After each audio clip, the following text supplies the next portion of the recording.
Hello everybody and welcome to Forever Rugby on Forever Sports for today's preview. Stormers versus La Rochelle, a repeat of a Champions Cup group game we had earlier this season where the Stormers had to rely on a last minute, in fact after the last minute, conversion attempt from Molly Liebach to secure that victory. It was a fantastic comeback from the Stormers at the time, and interesting to see exactly how this game goes. Personally, I think that this is a step too far for the Stormers. I think the La Rochelle side, when it comes to Europe, and especially in this sort of stage of the competition, probably generally have too much. And you look at the lineup, and it's just absolutely stacked. But Stormers have got a home ground advantage, which does count for quite a lot. So they'll be backing themselves to get a result here. And at the end of the day, if you want to be considered a big team in the world, you need to be able to get to European sort of playoffs and the like. So big opportunity for the Stormers to prove themselves amongst the two-time current Champions Cup victors. So before we look at the two teams, please do smash the like on the video. Please do subscribe to the channel as well. Start with the oversight, which are the Stormers. And they'll be captained by Moerat, who comes into the side, gets his first start. As we come off the bench the last few weeks, for example, and now gets opportunities to get going from the get-go, will captain the side, as mentioned. But in the front row, it's Brock Harris, Joseph Dweber, and Neertlink Bashir.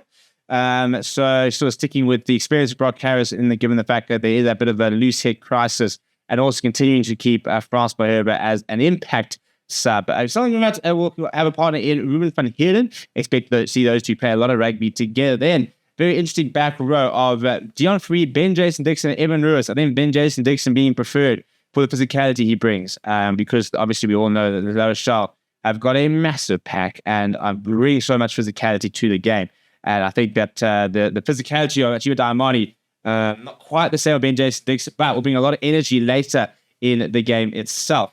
If we then look at the halfback pairing, so Dion Jason Dixon and Evan Lewis, who starts at 8th man. If you look at the halfback pairing, Herschel Yankees next to Molly Liebach, as sort of imagined. Ivan Zass, Lehman Hartenberg, Warwick Land in that back three. Damien Willems at inside centre. I expect him to have a pretty good game. You got Dan Duplessis the company at outside centre. Not his preferred position, but having to fill in there. Not quite releasing. I want to see the Similani just yet. If you look at the bench, though, it is Andrew Hugo Fenter, Leon Lyons, and Frans Moerat. They're backed up by RJ Spook, Hachiba Diamani, and Marcel Tennyson in a 6-2 split. Paul DeVette and Ben Loader, who John Dobson has spoken about as being a potential test player for England one day. He will be the number 23 on the field tomorrow.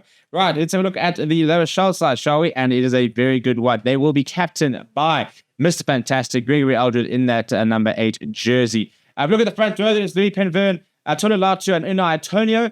We all know that it's a big front row. It's a physical front row. And, when you see Antonio, you just see class. I think two of the best titans in the world on display in this game.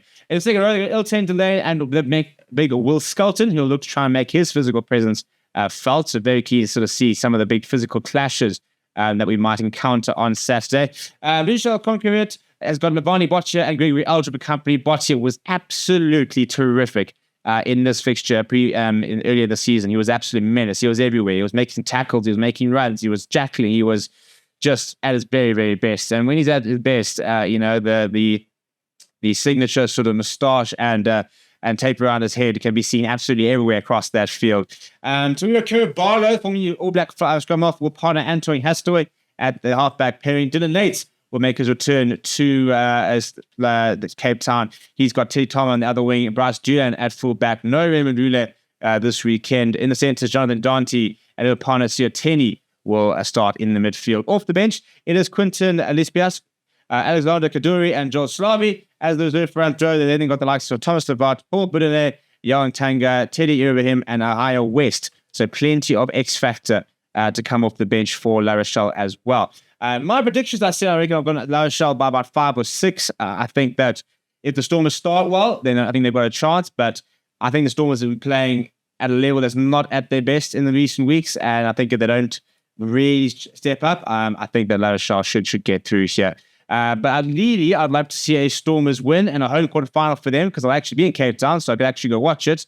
So they could try and do me a favor and get a victory. That would be very much appreciated. Let me know what your score predictions are down in the comments below. Which players you look exciting to watch, and how do you see this game playing out? I would like to know your feedback in the comments. Please smash a like on the video. Please do subscribe to the channel as well. Thank you very much for watching. My name is Steve. I'll chat to you soon.